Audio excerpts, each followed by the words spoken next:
مانکی شریف میں قائد اعظم کے اس جلسے سے سرحد میں مسلم لیگ کے نئے دور کا آغاز ہوا۔ پشتون عوام نے محسوس کر لیا کہ اب مسلم لیگ اور تحریک پاکستان محض ایک سیاسی تحریک نہیں بلکہ مسلمانوں کے حفظ و بقا کی تحریک ہے۔ اسی لیے مشائخ اور علماء میدان عمل میں نکل آئے اور پیر مانکی کی سرگرمیاں مسلم لیگ کے لیے وقف ہو گئیں۔ انہوں نے صوبے کے مختلف اضلاع کا دورہ کیا اور تحریک پاکستان کا پیغام گھر گھر پہنچایا۔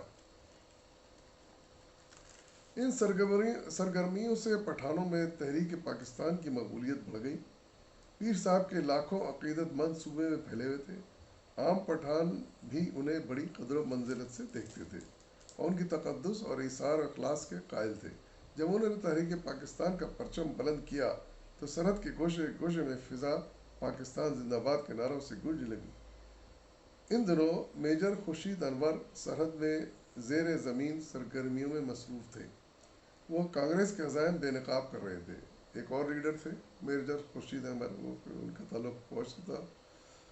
تو سرحد میں جو خفیہ سرگرمیاں کر رہی تھی کانگریس، اور مسلمانوں کو بھڑکانے کے لیے، ان میں اختلاف پیدا کرنے کے لیے، تو کانگریس کے ان سارے منصوبوں کو وہ بے نقاب کر رہے تھے۔ اب پیر صاحب بھی اپنے مخصوص انداز میں پاکستانی کی اسلامی حیثیت پر روشنی ڈالنے لگے۔ یہ مسلمانوں کو سرحد میں ایک ایسا رہنما مل گیا جس کی بلند و بالا شخصیت پر عوام کو بھرپور اعتماد تھا۔ پیر مانکی صاحب نے سرحد سے باہر بھی دورے کیے اور پنجاب، سندھ اور دیگر مقامات پر جلسوں سے خطاب کیا۔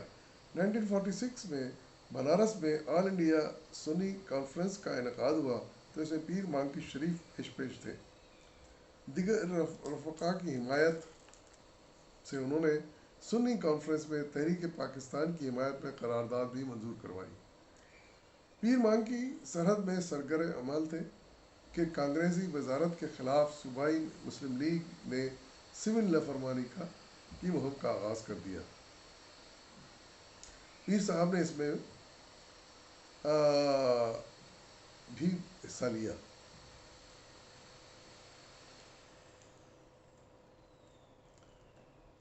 کانگریسی وزارت نے پیر مانکی کو گرفتار کر لیا تو اس سے صوبے میں ہنگامہ برپا ہو گیا اور سول نافرمانی کی تحریک نے ایسا رخ اختیار کیا کہ کانگریسی وزارت خاشاک کی طرح بہہ گئی۔ آخر قائد اعظم کے حکم پر تحریک ختم کر دی گئی اور پھر استصواب کے لیے پیر صاحب سرگرم عمل ہو گئے۔ خدا کے فضل و کرم اور غیور پٹھانوں کے جذبہ عمل سے صوبہ سرحد پاکستان میں شامل ہو گیا۔ یعنی آپ جیسے لیڈروں کی کوششوں کی وجہ سے ریفرنڈم میں شاندار کامیابی حاصل ہوئی اور صوبہ سرحد پاکستان میں شامل ہو گیا۔ پاکستان کے معرض وجود میں آتے ہی کشمیر میں جنگ آزادی کا آغاز ہوا۔ پیر صاحب اب اس کے لیے وقف ہو گئے۔ انہوں نے نہ صرف ہزاروں ارادت مندوں کو جہاد کشمیر میں حصہ لینے کے لیے روانہ کیا بلکہ خود بھی کشمیر کے محاذ پر گئے۔ وہ مہینوں اس جنگ میں سرگرم عمل رہے۔ اس طرح انہوں نے جہاد میں عملی طور پر بھی حصہ لیا۔ یعنی یہ صرف نہیں کہ تقریریں اور سیاست جدوجہد انہوں نے کی بلکہ عملی طور پر جہاد میں، کشمیر کے جہاد میں حصہ بھی لیا۔ پیر مانکی شریف نے مسلم لیگ میں بڑی سرگرمی سے کام کیا تھا مگر قیام پاکستان کے بعد انہوں نے کوئی منصب قبول کرنے سے انکار کر دیا۔ یہ دیکھیے خاص خاصیت ہوتی ہے مخلص لیڈروں کی کہ وہ کوئی عہدہ قبول نہیں کرنا چاہتے، اس کے خواہش مند نہیں ہوتے، اس کے حریص نہیں ہوتے۔ وہ مل جائے تو ایمانداری سے ادا کرتے ہیں اس کو، خلوص سے، لیکن اگر نہ ملے تو انہیں کوئی اس کا غم نہیں ہوتا کیونکہ اس کا اثرت ہی نہیں ہوتی ان کو۔ وہ تو ملک کی قوم کی خدمت کرنا چاہتے ہیں۔ تو آپ بھی انہی میں سے ایک تھے۔ کوئی قبول کرنے سے، منصب قبول کرنے سے انکار کر دیا۔ انہوں نے تحریک پاکستان میں کسی صلح و ستائش یا تمنا کی بنا پر حصہ نہیں لیا بلکہ اسے ایک قومی فرض سمجھ کر بجا لانے کی صحیح کی تھی۔ منصب سے وہ اس قدر بے نیاز تھے کہ انہوں نے اسمبلی کی رکنیت بھی خواہش نہ کی اور بڑی آسانی سے مجلس دستور ساز کے رکن منتخب ہو جاتے ورنہ یعنی اسمبلی کے ممبر بھی بننا نہیں چاہا انہوں نے، لاسٹ کے لیے کوشش کی نہ بننا چاہا۔ پیر مانکی مرحوم نے اس حقیقت کو محسوس کر لیا تھا کہ پاکستان جمہوری سیاسی عمل کا ثمر ہے اور اس ملک کی وحدت، اتحاد، یگانگت اور ترقی کے لیے سیاسی جماعتوں کا زندہ اور کارفرما ہونا ضروری ہے۔ نیز حکومت سیاسی جماعت کے سامنے جواب دہ ہونی چاہیے۔ بالکل صحیح فرمایا تھا آپ نے۔ جب آل انڈیا مسلم لیگ کونسل کا اجلاس منعقد ہوا تو پیر مانکی نے اس انقلاب آفرین تجویز کو کونسل میں پیش کیا کہ مسلم لیگ کے عہدیدار وزراء نہیں بننے چاہیے۔ بڑا مناسب مشورہ تھا، کیونکہ اس کے بعد ہی پھر بے ایمانی اور بد اخلاقی شروع ہو جاتی ہے۔ قائد اعظم خود بھی اسی اصول کے قائل تھے۔ انہوں نے مسلم لیگ کونسل کے اجلاس میں فرمایا تھا کہ وہ پاکستان کے گورنر جنرل بن چکے ہیں، اس لیے مسلم لیگ کی صدارت ترک کر رہے ہیں۔ یہ قائد اعظم کا رویہ دیکھیے کہ نہیں، ایک گورنر جنرل پاکستان کے جب بن گئے تو انہیں پھر مسلم لیگ کی صدارت چھوڑ دی۔ یعنی ان کو یہ حرص نہیں تھی کہ وہ دو عہدے ساتھ رکھیں، تین عہدے ساتھ رکھیں۔ انہوں نے کہا کہ نہیں، ایک عہدہ میرے لیے کافی ہے، میں اسے نبھا لوں تو بڑی بات ہے۔ تو انہوں نے مسلم لیگ کی صدارت چھوڑ دی۔ لیگ کونسل میں پیر مانکی نے پاکستان مسلم لیگ کے ناظم کے لیے چودھری خلیق الزماں کا نام تجویز کیا۔ پیر صاحب کا خیال تھا کہ چودھری خلیق الزماں بڑے پرانے سیاسی رہنما ہیں، ان کی ساری عمر سیاست میں گزری ہے اور وہ مسلم لیگ کو سربلند رکھیں گے۔ پیر صاحب کے جرات مندانہ رویے سے قائد اعظم کے سوا باقی ارباب اقتدار کافی ناراض ہوئے۔ انہوں نے نظرا نے محسوس کیا کہ پاکستان میں سب سے مضبوط سیاسی شخصیت پیر مانکی ہیں، اس لیے انہوں نے ان کے خلاف سازشوں کا آغاز کر دیا۔ قائد اعظم نے آنکھیں بند کرتے ہی پیر صاحب ارباب اقتدار کے ستم کاریوں کا ہدف بنے۔ یعنی قائد اعظم کے انتقال کے فوراً بعد جو لوگ حمایت کرتے ہیں پیر مانکی شریف کی، وہ ان کے مخالف ہو گئے۔ اور یہ ہوتا ہی ہے، مخلص لوگوں کے خود غرض لوگ مخالف ہو جاتے ہیں۔ یہ داستان بڑی ہی تلخ اور دردناک ہے۔ قائد اعظم نے اپنی زندگی میں گورنر جنرل کی حیثیت سے اعلان کیا تھا کہ ہم پاکستان میں اسلامی نظام رائج کریں گے اور سرکار دو عالم کے نقش قدم پر چلیں گے، مگر ان کی وفات کے بعد بعض حضرات نے پاکستان میں اسلامی نظام نافذ کرنے کی مخالفت کی۔ ان عناصر کو حکمرانوں کے آشرواد حاصل تھی۔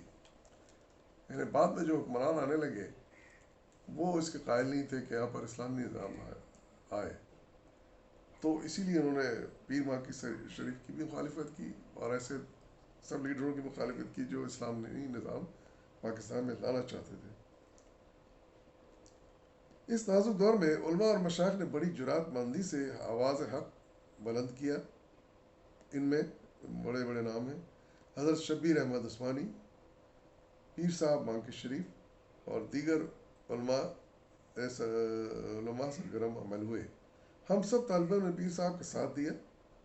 یعنی رائٹر مضمون نگاہ لکھتے ہیں کہ اس وقت طالب علم تھے وہ۔ ہم سب طالب علموں نے پیر صاحب کا ساتھ دیا اور پنجاب بھر میں اسلامی نظام کی حمایت میں جلسے ہوئے جن میں طلباء پیش تھے۔ ہمارے اس قدم سے ارباب اقتدار ناراض ہوئے اور انہوں نے تحریک پاکستان کے کارکنوں کو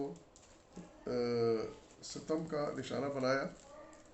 پیر صاحب سرگرم ہوئے تو ان کے خلاف مختلف قوتیں جمع ہو گئیں، لیکن پیر صاحب نے پرواہ نہ کی اور پورے جوش و خروش سے کام کرتے رہے۔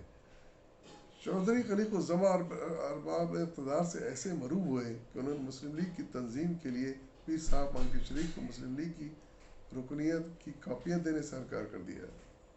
یعنی چودھری خلیق الزماں کی حمایت کی تھی انہوں نے، پیر صاحب مانکی شریف نے، لیکن انہوں نے ہی پیر صاحب سے اختلاف کرنا شروع کر دیا اور اس کی کاپیاں بھی نہیں دی انہوں نے مسلم لیگ کی تنظیم کی۔ حالانکہ پیر صاحب سرحد مسلم لیگ میں صدر کی حیثیت رکھتے تھے۔ یہ کاپیاں صرف خان عبدالقیوم خان کو دی گئیں، وہ بھی ایک لیڈر تھے اس وقت سرحد میں، لیکن اسلامی نظام کے حامی نہیں تھے وہ بھی۔ یہی وجہ تھی کہ انہوں نے ان کا ساتھ دیا انہوں نے چودھری خلق الزمان نے، وہ بھی اسی انہی خیالات کے تھے۔ صوبائی اسمبلی کے انتخابات میں مسلم لیگ کے اکثر امیدوار ہار گئے۔ خان قیوم کے ارد گرد سرخ پوش کارکن تھے جو مسلم لیگ میں شامل ہو چکے تھے، یعنی خان قیوم، چودھری خلق الزمان، یعنی ایسے لیڈر تھے جن کو سرخ پوش کہا جاتا تھا، اور یہ مسلم لیگ میں بھی آ گئے تھے، چونکہ بہرحال مسلم تھے اس لیے مسلم لیگ میں بھی جمع ہو گئی ہے۔ پیر صاحب مانگے شریف کی شخصیت کی ایک بڑی خوبی ان کی کشادہ دلی اور رواداری تھی۔ استصحاب کے دنوں میں، ریفرینڈم کے دنوں میں، انہوں نے صوبہ سرحد میں حضرت مولانا شبیر احمد عثمانی کا والہانہ استقبال کیا۔ وہ ہمیشہ دوسرے ملک کے مسلک کے مسلمانوں سے تعاون کرتے تھے۔ انہوں نے اسلامی نظام کے اصول وضع کے لیے دیگر علماء کے تعاون سے ایک مجلس مشاورت بلائی جس میں ہر مسلک کے علماء شامل تھے، اور اسلامی دستور کی بنیادی اصول مرتب کیے۔ یہ بنیادی اصول بڑے انقلاب آفرین اور اسلامی حکومت کے مظہر ہیں۔ علماء کی طرف سے پیش کردہ 22 نکات پر مبنی یہ دستوری سفارشات پاکستان کی تاریخ میں سنگ میل کی حیثیت رکھتی ہیں۔ ان میں اہم نکات ان کے درجہ ذیل ہیں۔ میرے پیر صاحب مکی شریف نے باقی علماء کے ساتھ مل کر کچھ ایسے اہم نکات پر اتفاق کیا اور ان کا دستور بنایا جو کہ اسلامی نظام کے حامی تھے، اور ان کو واضح کیا گیا تھا کہ وہ کیا 22 اصول ہوں گے جن کی بنیاد پر مملکت پاکستان کا دستور بنے گا۔ تو ان کے کچھ نکات کی وضاحت یہاں پر کی ہے۔ پہلا نقطہ یہ کہ اصل حاکم تشریعی و تکوینی حیثیت سے اللہ رب العالمین ہے، یعنی ان 22 نکات میں سے پہلا نقطہ یہ تھا کہ اصل حاکم اللہ تعالیٰ کی ذات ہوگی۔ اسلامی نظام کا بنیادی نقطہ یہی ہے، یعنی کوئی اور انسان حکمران نہیں ہوگا، اصل حکمرانی اسی کی ہوگی۔ ٹھیک ہے، اس کے نائب ہوں گے، حکومت میں کریں گے، لیکن قانون اللہ تعالیٰ کا چلے گا۔ ملک کا قانون کتاب و سنت پر مبنی ہوگا اور کوئی ایسا قانون نہ بنایا جا سکے گا جو کتاب و سنت کے خلاف ہو۔ یہ دوسرا اہم نقطہ تھا۔ اسلامی مملکت کا یہ فرض ہوگا کہ قرآن و سنت کے بتائے معروفات قائم کرے، منکرات کو مٹائے، اور شعائر اسلامی کے احیا اور مسلم امہ کے اسلامی فرقوں کے لیے ان کے اپنے مذہب کے مطابق ضروری اسلامی تعلیم کا انتظام کرے۔ یعنی تھوڑا بہت اختلاف جو ہے فرقوں میں، ان کے حساب سے ان کے لیے قانون بنائے جائیں۔ مملکت بلا امتیاز مذہب و نسل تمام ایسے لوگوں کو انسانی ضروریات یعنی غذا، لباس، مسکن، معالج، تعلیم کی کفیل ہوگی، جو اکتساب رزق کے قابل نہ ہوں یا نہ رہے ہوں، اور عارضی طور پر بے روزگاری، بیماری یا دوسری وجہ سے فی الحال صحیح یعنی اپنے روزگار کی جدوجہد کرنے پر قادر نہ ہوں۔ پھر ایک نقطہ تھا کہ باشندگان ملک کو وہ تمام حقوق حاصل ہوں گے جو شریعت اسلامی نے ان کو عطا کیے ہیں، یعنی حدود قانون کے اندر تحفظ جان، مال، آبرو، آزادی نقل و حرکت، آزادی اجتماع، آزادی اکتساب، رزق، ترقی کے موقع میں یکسانی اور رفاہی ادارت سے استفادہ کا حق۔ یہ تمام حقوق سب فرقوں کو، مسلکوں کو حاصل ہوں گے جو بھی پاکستان میں موجود ہوں گے، پاکستانی شہری ہوں گے۔ پھر ایک نقطہ یہ تھا کہ غیر مسلم باشندگان مملکت کو حدود قانون کے اندر مذہب، عبادت، تہذیب و ثقافت، اصلاح اور مذہبی تعلیم کی پوری آزادی ہوگی۔ انہیں اپنے شخصی معاملات کا فیصلہ اپنے مذہبی و فقہی قانون کے اور رسم و رواج کے مطابق کرنے کا حق حاصل ہوگا، یعنی غیر مسلم کو بھی پورا حق دیا جائے گا۔ پھر ایک نقطہ یہ تھا کہ رئیس مملکت ہی نظم و مملکت کا اصل ذمہ دار ہوگا، البتہ وہ اپنے اختیارات کا کوئی جزو کسی فرد یا جماعت کو دے سکتا ہے۔ پھر ایک نقطہ یہ ہے کہ رئیس مملکت کی حکومت استبداد والی نہیں ہوگی بلکہ شورائی ہوگی، یعنی ڈکٹیٹرشپ نہیں ہوگی بلکہ مشاورت سے حکومت کی جائے گی، یعنی وہ حکومت اور منتخب نمائندگان جمہوریت سے مشورہ لے کر اپنے فرائض سر انجام دے گا، یعنی کسی صورت میں ڈکٹیٹرشپ نہیں ہوگی کہ جو صدر نے کہہ دیا بس وہ ہو گیا، نہیں، آپس کے مشورے سے کیا جائے گا کام۔ پھر ایک نقطہ یہ تھا کہ رئیس مملکت کے حق حاصل ہوگا کہ دستور کا کل یا جزو متعل کر کے شورا کے بغیر حکومت کریں گے۔ پھر ایک نقطہ یہ ہے کہ جو جماعت رئیس مملکت کے انتخاب کی مجاز ہوگی وہ اکثریت رائے سے معزول کرنے کی بھی مجاز ہوگی۔ ایک اور نقطہ یہ کہ رئیس مملکت شہری حقوق میں عامة المسلمین کے برابر اور قانونی مواخذے سے بالاتر نہ ہوگا، یعنی ملک کا صدر بھی وہ اس کے ساتھ بھی عام قانونی اپلائی کیا جائے گا اور وہ اس سے بالاتر نہیں ہوگا، وہ ان قوانین سے بلند نہیں ہوگا۔ ایک نقطہ یہ ہے کہ ارکان اعمال حکومت اور عام شہریوں کے لیے ایسا ہی قانون و ضابطہ ہوگا اور دونوں پر عام عدالتیں ہی اس کو نافذ کریں گی، یعنی عوام اور حکمران طبقہ جو ہوگا ان کے لیے ایک ہی قانون ہوگا، یعنی اگر وہ کوئی غلطی کریں گے، جرم کریں گے تو ان کو ایک حکمران کو بھی وہی سزا ملے گی، وہ حکومت کا آدمی ہو یا ایک عام آدمی ہو، سب کو برابر کی سزا ملے گی۔ پھر پیر مانکی اور ان کے رفقا اس صحیح میں کامیاب ہوئے اور پاکستانی پارلیمان میں ان کے نکات پر مبنی قرارداد مقاصد منظور ہو گئی، جس میں اسلامی نظام منزل مقصود قرار دیا گیا، یعنی ان کی کوششوں سے جس میں کافی دخل تھا پیر مانکی شریف کا، یہ قرارداد منظور ہو گئی کہ یہی بنیادیں ہوں گی اسلامی مملکت کی۔ پیر مانکی اس امر کے عرضمند تھے کہ مسلم لیگ کو صحیح طور پر تنظیم ہو ان کی اور پاکستان کے حکمران اس جماعت کے سامنے جواب دیں، مگر اس کے ناظم چودھری خلق الزماں حکمرانوں کے سامنے ہتھیار ڈال چکے تھے۔ ایک دفعہ چودھری خلق الزماں سے میں ملا، مصنف کہتے ہیں، وفد نے اس بات پر زور دیا کہ پیر صاحب مانکی شریف کو بھی رکنیت فارم کی کاپیاں دی جائیں، مگر چودھری خلق الزماں نے انکار کر دیا۔ صوبہ سرحد میں فرضی رکنیت سازی ہوئی۔ مسلم لیگ کی نئی تنظیم کا یہ عالم تھا کہ پیر مانکی اپنے گاؤں میں بھی عہدیدار نہ بن سکے، یعنی یہ جب پھر بعد میں حکمران آئے انہوں نے اس قدر پھر ہیرا پھیری شروع کر دی اور مخلص لوگوں سے بددل کر دیا عوام کو کہ وہ ان کو پھر کوئی عہدہ نہ مل سکا، نہ دیا گیا۔ پاکستان میں لیاقت علی خان وزیر اعظم تھے، ان کی مضبوط شخصیت کی وجہ سے ملک میں کوئی دوسری سیاسی جماعت نہیں تھی اور مسلم لیگ کا راج تھا۔ پیر مانکی مرحوم جمہوری اقتدار کے علم بردار تھے۔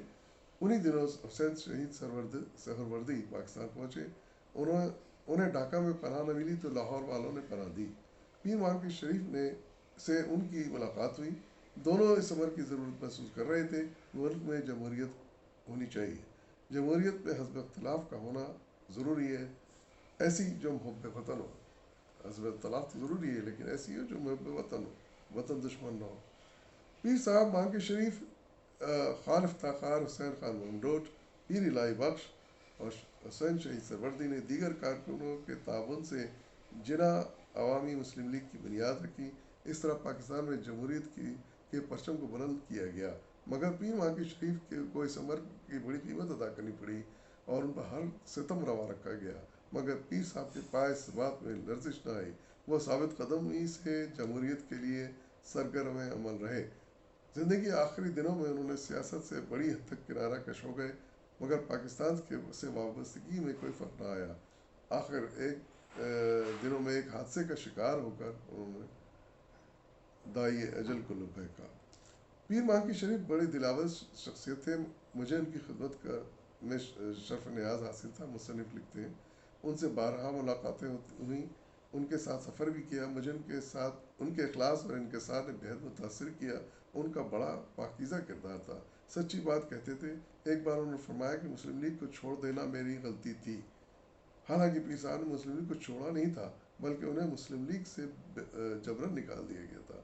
وہ بڑے بہادر انسان اور صبر و استقلال کی زندہ تصویر تھے، انہوں نے بڑے بڑے مصائب برداشت کیے مگر اف نہ کی، وہ مثالی رہنما تھے۔ یہ تھا وہ مضمون۔ اجازت دیے، فی امان اللہ۔